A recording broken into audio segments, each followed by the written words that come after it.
ओम जयंती मंगला काली भद्रकाली कपालिनी दुर्गा क्षमा शिवा धात्री स्वाहा स्वधा नमोस्तुते। जय माता दी मित्रों, आज चैत्र नवरात्रि का 5वां दिन है और 5वें दिन आप सभी सुनेंगे श्री दुर्गा सप्तशती पाठ अध्याय 9 और 10 की कथा। अध्याय 9 की कथा में आप सभी सुनेंगे निशुंभ वध। राजा ने कहा, हे ऋषिराज, आपने रक्त बीज के वध से संबंध रखने वाला वृतांत मुझे सुनाया। अब मैं रक्त बीज के मरने के पश्चात क्रोध में भरे हुए शुंभ व निशुंभ ने जो कर्म किया वह सुनना चाहता हूँ। महर्षि मेधा ने कहा, रक्त बीज के मारे जाने पर शुंभ और निशुंभ को बड़ा क्रोध आया और अपनी बहुत बड़ी सेना का इस प्रकार सर्वनाश देखकर निशुंभ देवी पर आक्रमण करने के लिए दौड़ा। उसके साथ बहुत से बड़े बड़े असुर देवी को मारने के लिए दौड़े और महापराक्रमी शुंभ अपनी सेना सहित चंडिका को मारने के लिए बढ़ा। फिर शुंभ और निशुंभ का देवी से घोर युद्ध होने लगा और वह दोनों असुर इस प्रकार देवी पर बाण फेंकने लगे जैसे मेघों से वर्षा हो रही हो। उन दोनों के चलाए हुए बाणों को देवी ने अपने बाणों से काट डाला और अपने शस्त्रों की वर्षा से उन दोनों दैत्यों को चोट पहुंचाई। निशुंभ ने तीक्ष्ण तलवार और चमकती हुई ढाल लेकर देवी के सिंह पर आक्रमण किया। अपने वाहन को चोट पहुंची देखकर देवी ने अपने शूरप्र नामक बाण से शुंभ की तलवार व ढाल दोनों को ही काट डाला। तलवार और ढाल कट जाने पर निशुंभ ने देवी पर शक्ति से प्रहार किया। देवी ने अपने चक्र से उसके 2 टुकड़े कर दिए। फिर क्या था, दैत्य मारे क्रोध के जल भुन गया और उसने देवी को मारने के लिए उसकी ओर शूल फेंका, किंतु देवी ने अपने मुक्के से उसको चूर चूर कर डाला। फिर उसने देवी पर गदा से प्रहार किया। देवी ने त्रिशूल से गदा को भस्म कर डाला। इसके पश्चात वह फरसा हाथ में लेकर देवी की ओर लपका। देवी ने अपने तीखे बाणों से उसे धरती पर सुला दिया। अपने पराक्रमी भाई निशुंभ के इस प्रकार से मरने पर शुंभ क्रोध में भरकर देवी को मारने के लिए दौड़ा। वह रथ में बैठा हुआ उत्तम आयुधों से सुशोभित अपनी 8 बड़ी बड़ी भुजाओं से सारे आकाश को ढके हुए था। शुंभ को आते हुए देखकर देवी ने अपना शंख बजाया और धनुष की टंकोर का भी अत्यंत दुस्सह शब्द किया।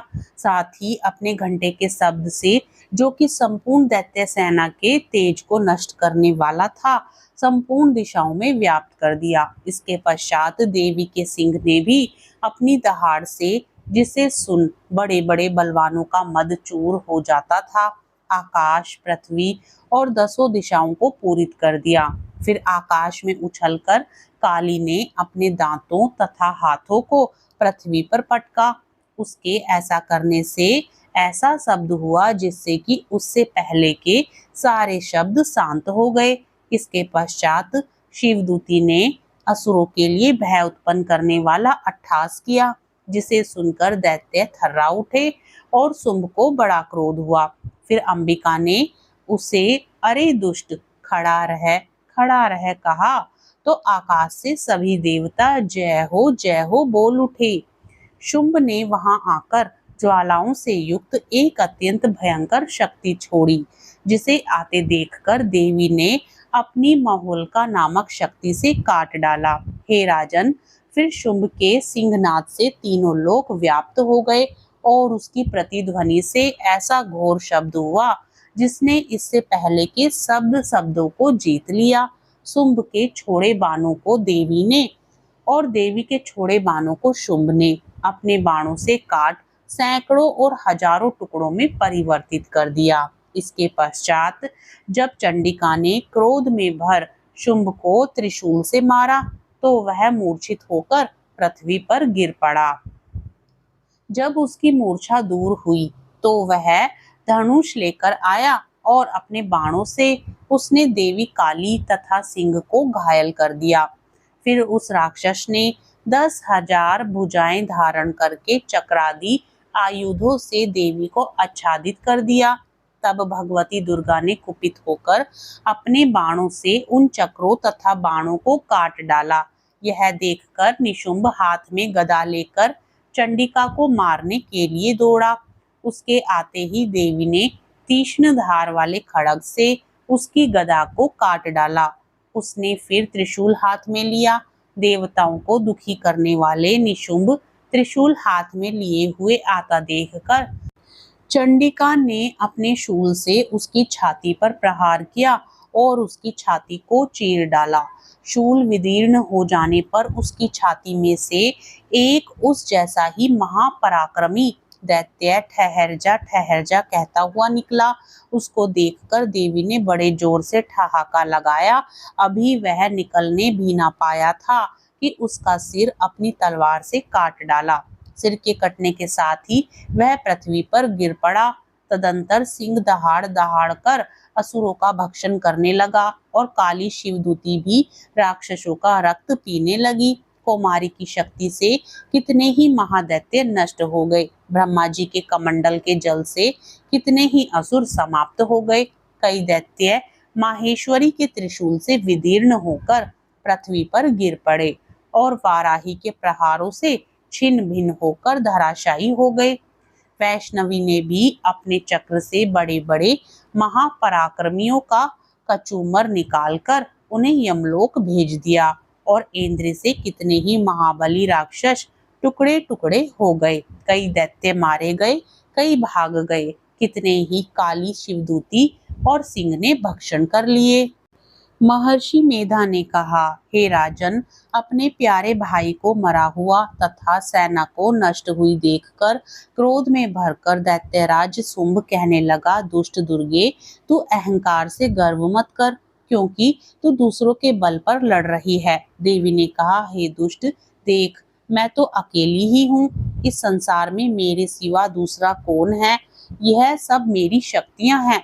देख, यह सब की सब मुझ में प्रविष्ट हो रही हैं। इसके पश्चात ब्राह्मणी आदि सब देवियां उस देवी के शरीर में लीन हो गई और देवी अकेली रह गई। तब देवी ने कहा, मैं अपनी ऐश्वर्य शक्ति से अनेक रूपों में यहाँ उपस्थित हुई थी। उन सब रूपों को मैंने समेट लिया है। अब अकेली ही यहीं खड़ी हूँ, तुम भी यहीं ठहरो। महर्षि मेधा ने कहा। तब देवताओं तथा राक्षसों के देखते देखते देवी तथा शुंभ में भयंकर युद्ध होने लगा। अंबिका देवी ने सैकड़ों अस्त्र शस्त्र छोड़े। उधर दैत्यराज ने भी भयंकर अस्त्रों का प्रहार आरंभ कर दिया।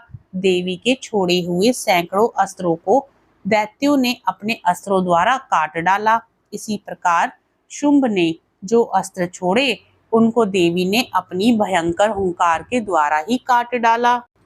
दैत्यों ने जब सैकड़ों बाण छोड़कर देवी को ढक दिया तो क्रोध में भरकर देवी ने अपने बाणों से उसका धनुष नष्ट कर डाला। धनुष कट जाने पर दैत्येंद्र ने शक्ति चलाई, लेकिन देवी ने उसे भी काटकर फेंक दिया। फिर दैत्येंद्र चमकती हुई ढाल लेकर देवी की ओर दौड़ा, किंतु जब वह देवी के समीप पहुंचा तो देवी ने अपने तीक्ष्ण बाणों से उसकी चमकने वाली ढाल को भी काट डाला। फिर दैत्येंद्र का घोड़ा मर गया, रथ टूट गया, सारथी मारा गया। तब वह भयंकर मुदगर लेकर देवी पर आक्रमण करने के लिए चला, किंतु देवी ने अपने तीक्ष्ण बाणों से उसके मुदगर को भी काट दिया। इस पर दैत्य ने क्रोध में भरकर देवी की छाती में बड़े जोर से एक मुक्का मारा। दैत्य ने जब देवी को मुक्का मारा तो देवी ने भी उसकी छाती में जोर से एक थप्पड़ मारा। थप्पड़ खाकर पहले तो दैत्य पृथ्वी पर गिर पड़ा, किंतु तुरंत ही वह उठ खड़ा हुआ। फिर वह देवी को पकड़कर आकाश की ओर उछला और वहां जाकर दोनों में युद्ध होने लगा। वह युद्ध ऋषियों और देवताओं को आश्चर्य में डालने वाला था। देवी आकाश में दैत्य के साथ बहुत देर तक युद्ध करती रही। फिर देवी ने उसे आकाश में घुमाकर पृथ्वी पर गिरा दिया। दुष्टात्मा दैत्य पुनः उठकर देवी को मारने के लिए दौड़ा। तब उसको अपनी ओर आता हुआ देखकर देवी ने उसकी छाती विदीर्ण करके उसको पृथ्वी पर पटक दिया। देवी के त्रिशूल से घायल होने पर उस दैत्य के प्राण पखेरु उड़ गए और उसके मरने पर समुद्र, द्वीप, पर्वत और पृथ्वी सब कांपने लग गए। तदंतर उस दुष्टात्मा के मरने से संपूर्ण जगत प्रसन्न व स्वस्थ हो गया तथा आकाश निर्मल हो गया। पहले जो उत्पात सूचक मेघ और उल्कापात होते थे वह सब शांत हो गए। उसके मारे जाने पर नदियां अपने ठीक क्रम में बहने लगी। संपूर्ण देवताओं का हृदय हर्ष से भर गया और गंधर्वियां सुंदर गान गाने लगी। गंधर्व बाजा बजाने लगे और अप्सराएं नाचने लगी। पवित्र वायु बहने लगी। सूर्य की कांति स्वच्छ हो गई। यज्ञशालाओं की बुझी हुई अग्नि अपने आप प्रज्वलित हो उठी तथा चारों दिशाओं में शांति फैल गई।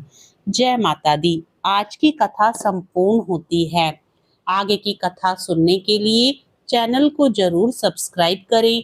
वीडियो पसंद आए तो लाइक भी जरूर करें। कमेंट बॉक्स में जय माता दी जरूर लिखें।